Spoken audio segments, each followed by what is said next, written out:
ನಮಸ್ಕಾರ ಸ್ನೇಹಿತರೆ.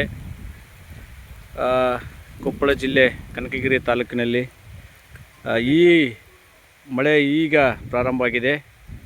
ಸೊ ಇಷ್ಟು ದಿನ ಮಳೆ ಇರಲಿಲ್ಲ, ಎಲ್ಲ ಬೆಳೆಗಳು ಒಣಗೋಗಿದ್ವು. ಸೊ ನಿನ್ನೆಯಿಂದ ಪ್ರಾರಂಭವಾದಂಥ ಮಳೆ ರೈತರ ಮುಖದಲ್ಲಿ ಹರ್ಷ ತುಂಬಿದೆ. ಸೊ ನೀವೆಲ್ಲ ಇಲ್ಲಿ ರೈತರನ್ನು ಗಮನಿಸ್ಬೋದು. ಖುಷಿಯಾಗಿದ್ದೀವಿ, ಈಗ ಮಳೆ ಬರ್ತಾ ಇದೆಯಲ್ಲ, ಖುಷಿಯಾಗಿದ್ದೀವಿ ಈಗ. ಸೊ ನೋಡ್ಬೋದು ನೀವೆಲ್ಲ. ಸೊ ದೊಡ್ಡ ರೈತರು ಒಂದು ಸ್ವಲ್ಪ ತೋರಿಸಿ. ನೀರಾವರಿ ಇರ್ತಕ್ಕಂಥ ರೈತರು ಹೆಂಗೋ ಬದುಕ್ತಾ ಇದ್ರು. ಈಗ ಮಳೆ ಆಶ್ರಿತ ಇರುವಂಥ ರೈತರು ತುಂಬ ಕಷ್ಟದಲ್ಲಿದ್ದರು, ಬೆಳೆಗಳೆಲ್ಲ ಒಣಗೋಗಿದ್ವು.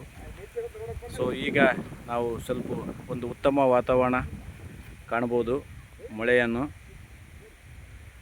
ಸೊ ಇಲ್ಲಿ ಅಧಿಕ ಮಳೆಯಾಗಿ ರೈತರು ಬೆಳೆದಂಥ ಫಸಲು ಕೈಗೆ ಸಿಗಲಿ, ಆ ಭಗವಂತ ಈ ಭಾಗದ ಜನರಿಗೆ ಒಳ್ಳೇದು ಮಾಡಲಿ ಅಂತೇಳಿ ನಾವು ಕೂಡ ಆ ಭಗವಂತನಲ್ಲಿ ಬಿಟ್ಕೊಳ್ತಾ ಇದ್ದೀವಿ.